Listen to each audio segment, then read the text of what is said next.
നമസ്കാരം, ഞാൻ മനോജ് നെടിയാക്കൽ. വീട്ടിൽ തുളസിയുണ്ടോ? തുളസിക്കിപ്പോൾ വൻ ഡിമാൻഡാണ്. ഇന്ത്യൻ തുളസിക്ക് മുസ്ലിം രാജ്യങ്ങളിൽ പ്രചാരമേറുന്നു.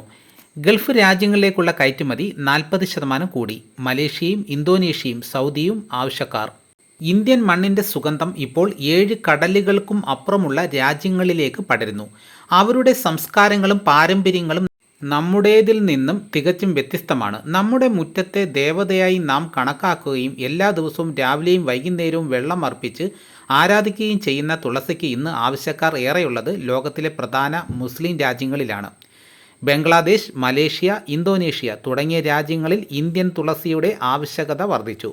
സമീപകാല റിപ്പോർട്ടുകൾ പ്രകാരം ഇന്ത്യയിൽ നിന്ന് തുളസിയും അതിൻ്റെ സത്തുക്കളും അയൽ രാജ്യമായ ബംഗ്ലാദേശിലേക്കും മലേഷ്യ പോലുള്ള തെക്ക് കിഴക്കൻ ഏഷ്യൻ രാജ്യങ്ങളിലേക്കും വൻതോതിൽ കയറ്റുമതി ചെയ്യുന്നുണ്ട്. ഈ രാജ്യങ്ങൾ ഇതിനെ ഒരു സസ്യമായി മാത്രമല്ല, ദിവ്യ ഔഷധമായി തന്നെ സ്വീകരിക്കുന്നു. ശാസ്ത്രത്തിൻ്റെയും ആത്മീയതയുടെയും ഐക്യത്തെ പ്രതിഫലിപ്പിക്കുന്ന നിരവധി ആഴമേറിയതും യുക്തിസഹവുമായ കാരണങ്ങളുമുണ്ട് ഇതിനു പിന്നിൽ. ഈ രാജ്യങ്ങളിൽ ആയുർവേദത്തിലുള്ള വിശ്വാസം വളർന്നു. ക്യാൻസർ, പ്രമേഹം, ശ്വസന രോഗങ്ങൾ എന്നിവ ചികിത്സിക്കുന്നതിൽ തുളസിയുടെ ഫലപ്രാപ്തി അവിടുത്തെ ശാസ്ത്രജ്ഞർ അംഗീകരിച്ചിട്ടുണ്ട്. മലേഷ്യ, ഇന്തോനേഷ്യ തുടങ്ങിയ രാജ്യങ്ങളിൽ ഹലാൽ ഉൽപ്പന്നങ്ങൾക്ക് പ്രത്യേക പ്രാധാന്യമുണ്ട്. തുളസി ഉൽപ്പന്നങ്ങൾ പ്രകൃതിദത്തവും ശുദ്ധവുമാണ്. നിരോധിത രാസവസ്തുക്കൾ അടങ്ങിയിട്ടില്ല. അതുകൊണ്ടാണ് അവിടുത്തെ മുസ്ലിം സമൂഹത്തിൽ ഇത് കൂടുതൽ പ്രചാരത്തിലാകുന്നത്. ധാക്ക മുതൽ ക്വാലാലംപൂർ വരെ ഇന്ത്യൻ തുളസി ചായ ഒരു സ്റ്റാറ്റസ് ചിഹ്നമായി മാറിയിരിക്കുന്നു. സമ്മർദ്ദം കുറയ്ക്കുന്നതിനും പ്രതിരോധശേഷി വർദ്ധിപ്പിക്കുന്നതിനുമായി ആളുകൾ കഫീൻ ഉപേക്ഷിച്ച് തുളസി സത്തിലേക്ക് തിരിയുന്നു. സനാതന സംസ്കാരം ആദരിക്കുന്ന പ്രകൃതിയുടെ എല്ലാ വശങ്ങളും മനുഷ്യരാശിയുടെ ക്ഷേമത്തിനും വേണ്ടിയാണെന്നതിൻ്റെ തെളിവാണിത്.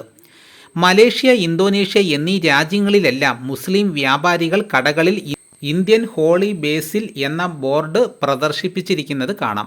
ഭാവിയിൽ ആഗോള ഔഷധ വിപണിയിലേക്ക് തുളസി കോടിക്കണക്കിന് ഡോളർ സംഭാവന ചെയ്യുമെന്ന് ബിസിനസ് വിദഗ്ധർ വിശ്വസിക്കുന്നു. കഴിഞ്ഞ 3 വർഷത്തിനിടെ ഗൾഫ് രാജ്യങ്ങളിലേക്കുള്ള തുളസി കയറ്റുമതി 30 മുതൽ 40% വർദ്ധിച്ചു. ദുബായിലെയും സൗദി അറേബ്യയിലെയും ആഡംബര സ്പാകളിലും ബ്യൂട്ടി പാർലറുകളിലും ബേസിൽ അധിഷ്ഠിത ഫേസ് മാസ്കുകളും എണ്ണകളും ഇപ്പോൾ പ്രീമിയം സേവനമായി വാഗ്ദാനം ചെയ്യുന്നു. അപ്പോൾ തുളസി ഉണ്ടെങ്കിൽ കളയരുത്, നല്ല ഡിമാൻഡാണ്. തുളസിയുടെ ഇത്രയേറെ ഗുണങ്ങൾ മനസ്സിലാക്കിക്കൊണ്ടതാണ് അന്യരാജ്യങ്ങളിൽ പോലും ഇന്ത്യയുടെ തുളസിക്ക് ഇത്ര ഡിമാൻഡ് വർദ്ധിക്കാനുണ്ടായ കാരണം. അപ്പോൾ ഇതോടുകൂടി വീഡിയോയുടെ പൂർണ്ണമാകുന്നു. വീഡിയോ എല്ലാവർക്കും ഇഷ്ടപ്പെട്ടു കാണാൻ ഞാൻ വിശ്വസിക്കുന്നു. വീഡിയോ ഇഷ്ടപ്പെട്ടെങ്കിൽ എല്ലാവരും ഒന്ന് ലൈക്ക് ചെയ്യണം. ഈ വീഡിയോ എല്ലാവർക്കും ഒന്ന് ഷെയർ ചെയ്ത് കൊടുക്കണം. നിങ്ങളുടെ അഭിപ്രായങ്ങൾ കമൻറ്റായിട്ട് രേഖപ്പെടുത്തണം. ആദ്യമായിട്ടാണ് ഈ ചാനൽ കാണുന്നതെങ്കിൽ സബ്സ്ക്രൈബ് ചെയ്യാൻ മറക്കരുത്. മറ്റൊരു വീഡിയോ ആയിട്ട് ഉടനെ എത്താം. എല്ലാവർക്കും നന്ദി.